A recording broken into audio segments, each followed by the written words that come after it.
نا میں مقرر ہوں، میں اپنا کام کرتا ہوں، میں ترنم میں نہیں تحت میں پڑھتا ہوں۔ اچھا ایک بات بتائیں، کتنے لوگ سید گلزار ملت کو جانتے ہیں؟ گلزار ملت کو نہیں جانتے؟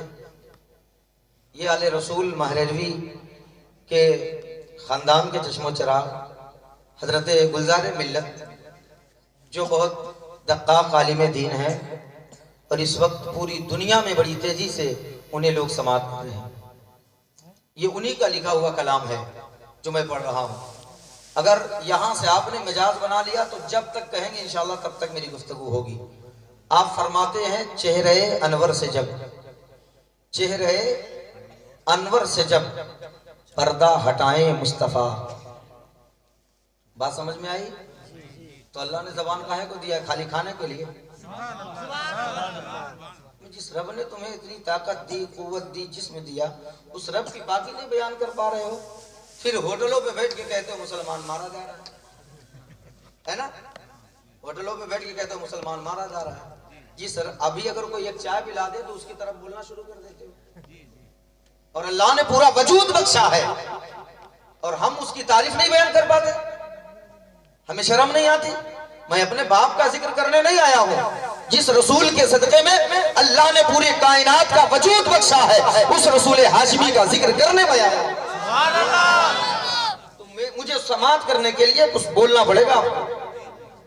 ہاں آپ بولیں گے تو میں آگے بڑھوں گا۔ میں بہت ضدی قسم کا مولوی، یہ بات ہے کہ میں سنگل چیچز کا دکھتا ہوں، ہے نا؟ میں دکھتا بہت کیا کہتے ہیں پتلا ہوں، لیکن بولتا پتلا نہیں، موٹا بولتا ہوں۔ چہرہ انور سے جب پردہ ہٹائیں مصطفیٰ، نہیں بولیے، چلیے ٹھیک ہے، دیکھتے ہیں آپ ضدی ہیں یہاں۔ دوسرا مصرع نہیں پڑھوں گا کیونکہ ہم لوگوں کا روز کا کام ہے سفر کرنا اور رات بھر جاگنا، ہر روز کا کام ہے الحمدللہ۔ ہم نہیں تھکنے والے ہیں، 12 بجے بیٹھاؤ 1 بجے بیٹھاؤ، کوئی مطلب نہیں۔ چہرہ انور سے جب پردہ ہٹائیں مصطفیٰ، چہرہ انور سے جب پردہ ہٹائیں مصطفیٰ، گم شدہ سوئی ملی جب مسکرائے مصطفیٰ، گم شدہ سوئی ملی جب مسکرائے مصطفیٰ، روز و شب کرتا ہوں میں اپنے رب سے رو رو کر دعا۔ اچھا ذرا ہاتھ اٹھا کے بتائیں کتنے لوگوں کو مرنا ہے؟ نہیں ایسا ہاتھ آپ لوگ نیچے کیوں؟ لگتا ہے مرنا ہی نہیں ہے۔ مرنا ہے؟ یہ علماء بیٹھے ہیں، میں ہنسی والی گفتگو نہیں کرتا، میں ہنسی کی گفتگو کا عادی نہیں ہوں، اور یہ میرا دعویٰ ہے انشاءاللہ میری گفتگو سنیں گے تو آپ بھی روئیں گے، اور انشاءاللہ میری مائیں بہنیں بھی روئیں گی اور اسٹیج والے بھی روئیں گے، لیکن آپ یہاں سے نہیں یہاں سے سماعت کریں۔ میں ہنسانے والا خطیب نہیں ہوں، نہ تو ایسے خطیب کو میں پسند کرتا ہوں۔ میں یہ مذاکرتاً کی بات نہیں کیا ہوں، حقیقت ہے۔ مرنا ہے؟ بولے کچھ زور سے، آپ بھی بولے مرنا ہے تو بتائیں مرنے کی تیاری کیا کیا ہے آپ نے؟ یہاں ایک کمرہ بناتے ہو، اس کو کتنا سجاتے ہو، پھر اس کے بعد گرمی کا الگ معاملہ، ٹھنڈی کا الگ معاملہ ہوتا ہے، پھر مرنے کے بعد قبر میں جاؤ گے کتنی تیاری کی ہو؟ نماز کتنے وقت کی پڑھتے ہو؟ نماز تب پڑھتے ہو جب مرنے کے قریب آدمی ہوتا ہے، بوڑھا ہو جاتا ہے تب پڑھتا ہے۔ داڑھی کب رکھے گا؟ مولانا کیا بتائیں، بوڑھے ہو جائیں گے تب رکھ لیں گے۔ موت کا کوئی ٹھکانہ ہے؟ کب مریں گے پتا ہے؟ پھر اگر خالی چہرہ لے کے گئے اور سنت رسول نہ لے کے گئے، اور قبر میں جب تیسرا سوال ہوگا آقا کی جلوہ گری ہوگی، اور اگر مصطفیٰ نے چہرہ پھیر لیا، قسم خدا کی کوئی مائی کا لال تجھے جنت نہیں دلا سکتا۔ اس کو یاد رکھنا۔ تو مرنا برحق ہے، اور موت کے وقت کتنی تکلیف ہوتی ہے۔ اب آپ کہیں گے مولانا آپ الہ آباد سے آئے، پاگل تو نہیں ہے، ابھی ہم مرے نہیں ہیں، تو پھر کیسے پتا چلے گا کہ موت کے وقت کتنی تکلیف کتنا درد ہوتا ہے؟ اور بات حقیقت ہے، جو کبھی برفی نہ کھایا ہو اس سے پوچھو برفی کی لذت کیسی ہوتی، وہ کیا بتائے گا۔ لیکن یہ علماء بیٹھے ہیں دعائیں دیں، مرتے وقت کتنی تکلیف ہوتی معلوم؟ آقا سے صحابہ نے پوچھا یا رسول اللہ جب ملک الموت روح نکالتا ہے کتنی تکلیف ہوتی ہے، اور ملک الموت کیسے روح نکالتا ہے؟ اب غور سے سننا، سبحان اللہ نہیں بولیے گا، اللہ اکبر کہیے گا۔ اللہ کے پیارے رسول سرور کائنات صلی اللہ علیہ وسلم سے جیسے پوچھا گیا، صحابہ نے جیسے کہا یا رسول اللہ ملک الموت کیسے روح نکالتا ہے اور کتنی تکلیف ہوتی ہے، مصطفیٰ کی آنکھیں اشکبار ہو جاتی ہیں۔ آقا فرماتے ہو میرے صحابہ ملک الموت کیسے روح نکالتا ہے؟ کہا ہاں کہا وہ روح کیسے نکالتا ہے؟ آقا فرماتے ہیں ملک الموت پاؤں کے ناخون سے روح نکالنا شروع کرتا ہے، اور آنکھ سے ختم کرتا ہے۔ صحابہ نے پوچھا یا رسول اللہ ایسا کیوں؟ تو آقا فرماتے ہیں پاؤں سے اس لیے شروع کرتا ہے تاکہ انسان بھاگنے نہ پائے، اور آنکھ سے ختم اس لیے کرتا ہے تاکہ انسان اپنا تماشا خود دیکھ سکے۔ اللہ اکبر، ذرا سوچے، برداشت کر لیں گے؟ اور درد کتنا، تکلیف کتنی معلوم؟ آقا سے صحابہ نے پوچھا تکلیف کتنی ہوتی ہے؟ آقا نے فرمایا کہ جب ملک الموت روح نکالتا ہے تو جوڑ سمجھتے ہیں، جوڑ سمجھتے ہیں گانٹھ ہے نا؟ تو آقا فرماتے ہیں جب ایک جوڑ سے روح کھینچتا ہے ملک الموت تو تقریباً 12,000 تلوار کے زخم کے برابر درد ہوتا ہے۔ اللہ اکبر، برداشت کر لیں گے؟ ہے طاقت، ہے طاقت، تو پھر تیاری کیوں نہیں کرتے؟ پھر مسجدیں ویران کیوں ہیں؟ پھر تمہارے سجدے، تمہاری پیشانی سجدوں سے خالی کیوں ہے؟ ایک جوڑ کا یہ عالم ہے کہ 12,000 تلوار کے زخم کے برابر پاؤں میں کانٹا چھپتا ہے، آنکھ سے آنسو نکل جاتا ہے، اگر ذرا سے چھری سے ہاتھ کٹ جائے تو آنکھ سے آنسو نکل جاتا ہے، پھر ذرا سوچو اس وقت کیا حال ہوگا۔ اللہ اکبر، لیکن ہمیں اپنے نماز پہ بھروسہ نہیں ہے، ہمیں اپنی عبادت پہ بھروسہ نہیں ہے، ہمیں اپنے تقوی پر بھروسہ نہیں ہے۔ پھر آپ کہیں گے بھروسہ کس پہ ہے، ناز کس پر ہے؟ تو ہمیں جو کچھ بھی ناز ہے وہ آمنہ کے لال پر ناز ہے، اور اگر جس کی تمنا ہوگی کہ جب ملک الموت سر پہ ہو اور میری روح نکال رہا ہو تو سامنے آمنہ کے لال کا جلوہ ہو، وہی استقبال کرے گا، باقی خاموش رہیے گا۔ تو سید گلزار ملت فرماتے ہیں روز و شب کرتا ہوں اپنے رب سے رو رو کر دعا، روز و شب کرتا ہوں اپنے رب سے رو رو کر دعا، جب نزا کا وقت ہو جلوہ دکھائے مصطفیٰ، جب نزا کا وقت ہو جلوہ دکھائے مصطفیٰ، اور ہو کہ جو بیمار عشق مصطفیٰ میں مر گیا۔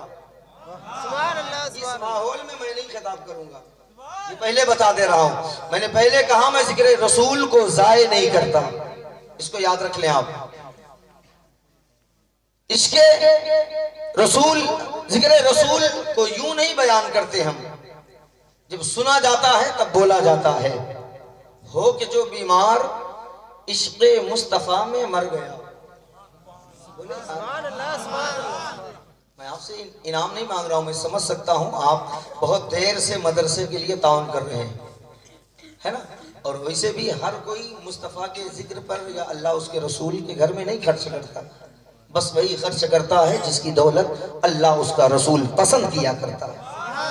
ہر کوئی نہیں خرچ کرتا، بہت تیرے پڑے ہیں دولت والے۔ ہو کہ جو بیمار عشق مصطفیٰ میں مر گیا، ہو کہ جو بیمار عشق مصطفیٰ میں مر گیا، کیوں نہ اس کی قبر میں تشریف لائے مصطفیٰ، کیوں نہ اس کی قبر میں تشریف لائے مصطفیٰ۔ اور ایک شعر بریلی سے نکلا، پوری دنیا میں گونجا، وہ شعر کیا تھا؟ ڈھونڈا ہی کرے صدر قیامت کے سپاہی، ڈھونڈا ہی کرے صدر قیامت کے سپاہی، وہ کس کو ملے جو تیرے دامن میں چھپا ہو۔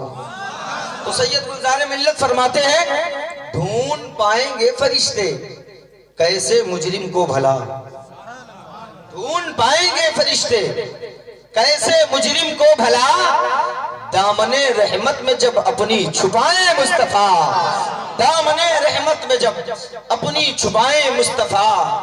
اور اس میں بہت سارے شعر ہیں لیکن میں مقطع پڑھتا ہوں۔ آپ فرماتے ہیں اپنی امت سے انہیں گلزار کتنا پیار ہے، اپنی امت سے انہیں گلزار کتنا پیار ہے، خلد بھی دیں اور کوثر بھی پلائیں مصطفیٰ، خلد بھی دیں اور کوثر بھی پلائیں مصطفیٰ۔ آئیے ہم اور آپ عقیدت و محبت کے ساتھ اپنے آقا و مولا حضور تاجدار مدینہ سرور قلب سینہ جناب احمد مجتبیٰ محمد مصطفیٰ